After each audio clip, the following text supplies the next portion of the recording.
ढूंढते ढूंढते एक ऐसे स्थान पर आए हैं जहां एक बहुत सुंदर आम का बगीचा है और उस आम के बगीचे में मेरे प्यारे भगवत प्रेमियों जहां बहुत सुंदर आम का बगीचा है और उस आम के बगीचे में एक साधु महाराज विराजमान है। सामने धूना जल रहा है, कानों में कुंडल पड़े हैं, शेली शिंगी गले में पड़ी है। आज गोरखनाथ ने दूर से जब उन संत को देखा तो आदेश शब्द से उच्चारण किया। आज दोनों महात्माओं ने एक दूसरे को संबोधन किया है। आसन पर बिठाला गोरखनाथ को। सामने बैठे हुए महात्मा जी कहने लगे हैं, बोले महाराज बड़े थके हारे नजर आ रहे हो, आपके लिए जलपान की कुछ व्यवस्था करते हैं, थोड़ा शांति का सहयोग दें।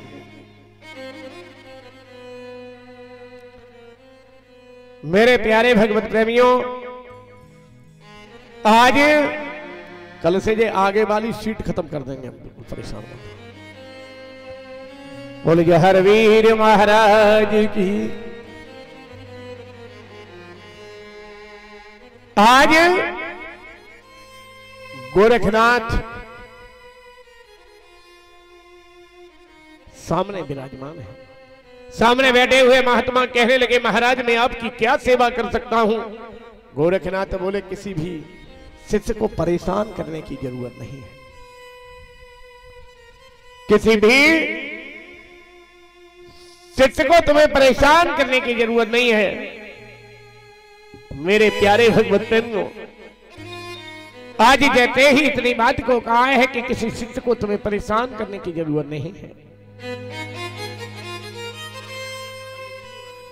योगी गोरखनाथ आज उसी समय वो महात्मा कहने लगे, हमें अपने कार्य के लिए किसी शिष्य की आवश्यकता नहीं है। बोले क्यों? बोले मैं तो रिद्धियों और सिद्धियों में भरपूर हूं। हाँ, अरे मैं महात्मा हूं। आज बैठे हुए संत ने बबूती को लिया, हाथ पर रखा, हथेली से रगड़ा, अब मंत्रित किया और जैसे ही फूंक मारा, उस बाग में जितने पके पके आम थे ना, सारे आम गोरखनाथ के सामने एकत्रित हो। मेरे प्यारे भक्तों, गोरखनाथ कोई साधारण संत नहीं है, करामात है। और करामात तो केवल ईश्वर की नहीं, गोरखनाथ ने एक करामात दिखलाई है। जो आम है स्वयं खाए हैं, शिष्यों में वितरण कर दिए हैं, आने जाने वाले राहगीर को दे दिए हैं, सभी को आम बांट दिए। लेकिन सभी को आम बांट दिए हैं। मेरे प्यारे भगवत प्रेमियों, लेकिन एक सत्य है, आम उस जगह पर ज्यों के त्यों हैं, आम कम होने वाले आम ज्यों के,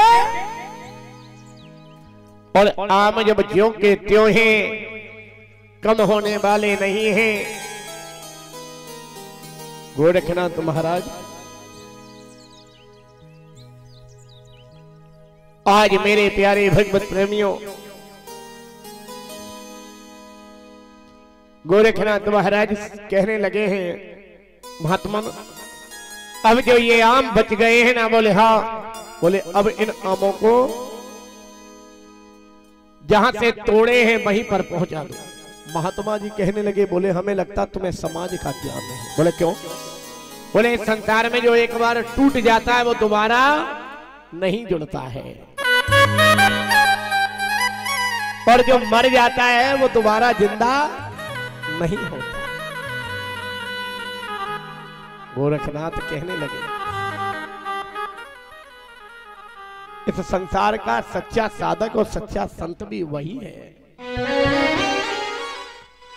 जो टूट जाए उसे जोड़ दे, और जो मृत हो उसे जीवित कर दे। सच्चा संत और सच्चा साधक वही है जो टूटे को जोड़ दे और मृत को जीवित कर दे। अरे आम को तोड़ना सिद्धियों का अगर प्रयोग किया जाए तो इससे तो इच्छा यह है कि उस सिद्धि में समय बर्बाद न कर किसी बहेलिया को बुला लिया, और किसी सिद्धि से अगर किसी का वध करना चाहे तो उससे तो अच्छा है किसी शिकारी को बुला लो। अरे सिद्धि से अगर सिद्धि का प्रयोग करना है तो सिद्धि से किसी की अच्छा करो। हमने देखा आजकल हर गांव में भगत जी अपनी अपनी व्यवस्था बनाए बैठे हैं।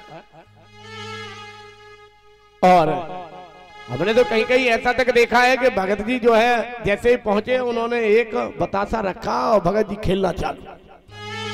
अरे ये कौन है? उन्होंने कहा जहारवीर महाराज आ गए। ऐसा होता है।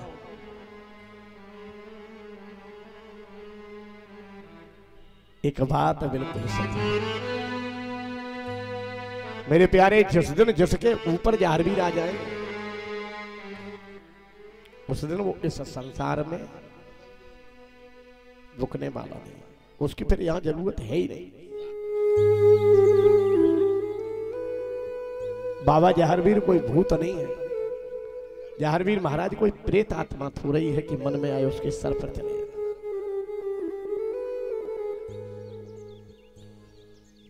और जितने भी ये रिद्धियों सिद्धियों का कार्यक्रम जारी रहता है, जिस घर में ये मेरा वादा है एक नोट कर लो। पहले जो पुरानी गद्दी लगती थी या पुरानी भगतई होती थी, जिस तरीके से जो देवताओं के नाम के स्थान हुआ करते थे वो केवल पूर्णमासी और अमावस को ही गद्दियां लगती थी। पूर्णमासी को और अमावस को।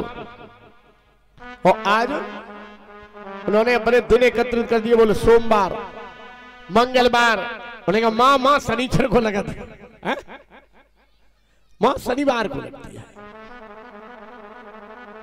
भगवान पवन देवता ये हमेशा पवनी पर ही अपना समय देते हैं। मैंने कई बार आप लोगों को अपना परिचय भी बताया। उत्तर प्रदेश में गोगा जी महाराज का सबसे पहला स्थान है, आप लोगों के यहां लोग नहीं जानते हैं। यूपी में गोगा जी महाराज का सबसे पहला स्थान औरैया डिस्ट्रिक्ट में एरबा कटरा के पास में रघुनाथपुर पटना करके स्थान। अगर उधर का कोई होगा तो जरूर जानता होगा।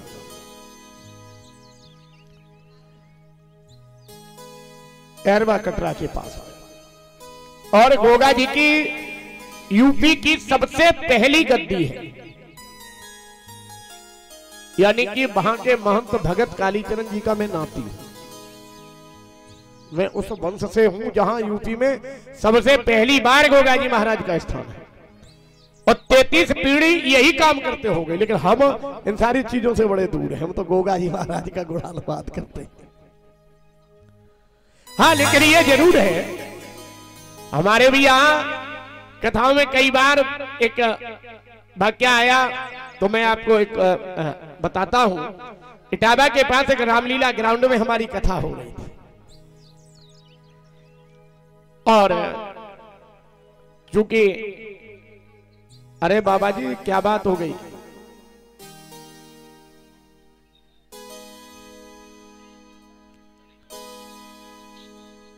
बोले जहारवीर महाराज की।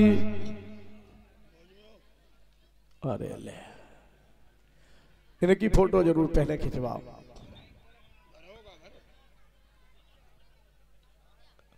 एक ही खानदान के दो आदमी मत बनो भाई।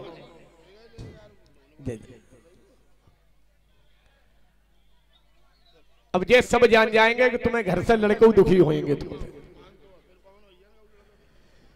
बोल जहारवीर महाराज की। बोले गुरु गोरखनाथ महाराज की जय जय जय।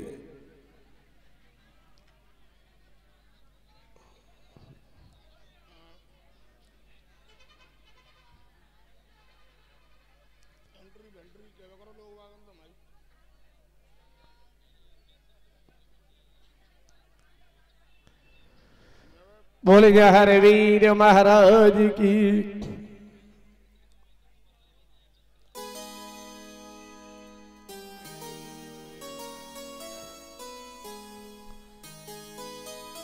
जय जय।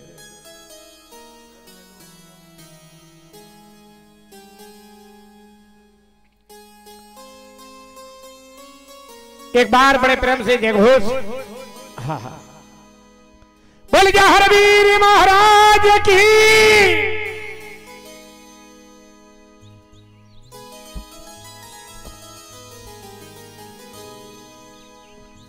ध्यान रहे मेरे प्यारे भक्तों, तो मैं आपको अवगत कराना चाह रहा था। इटावा के पास में कथा का आयोजन था और इटावा के पास में ही बगल में एक जहारवीर महाराज का एक स्थान थोड़ी दूसरे पड़ोस में गांव में था। उस समय मैं ज्यादा कुछ जानकारी में नहीं थी। आज से 7 वर्ष कम से पूर्व शाम को वहां गद्दी लगी। गोगा जी महाराज आ गए। गोगा जी महाराज काफी खेले, खेलने के बाद कहा आपके गांव में कथा हो रही है और उस कथा में जो शास्त्री है ना, उन्होंने बहुत बड़ी गलती की है। आपके गांव में एक जवान मौत हो जाएगी। दूसरे दिन जब मैं गाड़ी लेकर पहुंचा तो हमें लोगों ने घेर लिया। बोले महाराज कल जहारवीर महाराज आए थे और उस समय दीपक हमारे साथ में पैड बजाते थे। तो क्योंकि इसे 13 वर्षें हो गई लगभग में हमारे साथ में, लोगों ने कहा है महाराज ऐसे तरीके से गोगा जी आए थे, कल भगत जी ने ये कह दिया ऐसी घटना हो जाएगी। क्योंकि हमारी कथाएं भी उसी क्षेत्र में ज्यादा रहती हैं तो निरंतर पब्लिक भी बहुत ही रामलीला ग्राउंड में कथा हो रही थी। एक पल के लिए तो मैं भी संकित हो गया। मैंने कहा ऐसा हो तो नहीं सकता, लेकिन भाई क्या किया जाए, पता नहीं देव आत्माएं हैं, कहां गड़बड़ हो गई हो। लेकिन बड़ी हिम्मत करके मैंने कहा काम करिए, कल गोगा जी महाराज को बुलाओ, स्वागत है, कल हम भी उनसे पूछेंगे कि भाई कहां गलती हो गई है। लोग गए, उन्होंने कहा बिल्कुल हम सबक सिखाएंगे। हमारी गुरुजी हमारी माता जी है,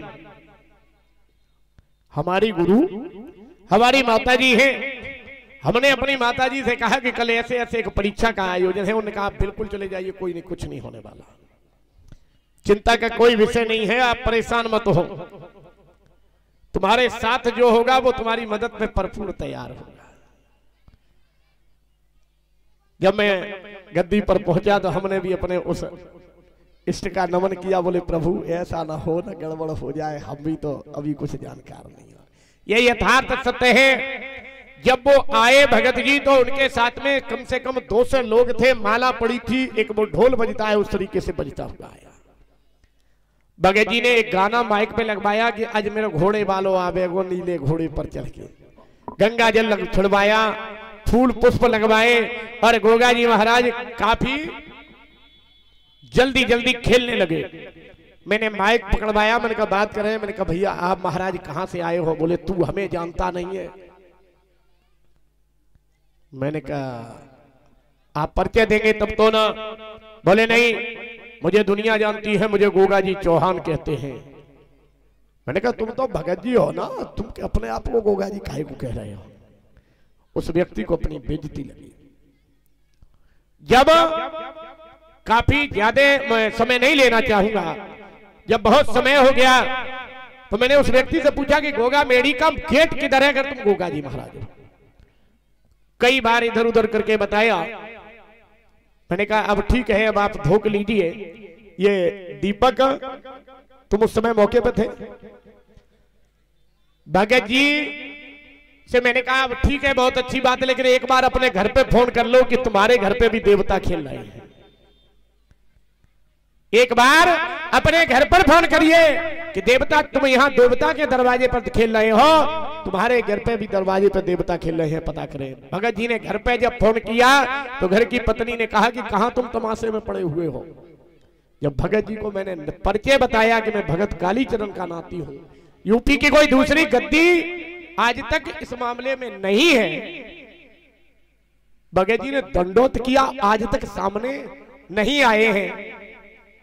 ये उस घोड़े वाले की कृपा है। मैं पुनः एक बात, मैं इन सारी बातों के बीच में कहना केवल चाहूंगा कि जितनी भी ये गद्दियां चलती हैं, जितने भी ये सोमवार मंगलवार बुधवार चलाते हैं, किसी के यहां जहर भी नहीं है तो 6 दिन में यहां पर लेके आए।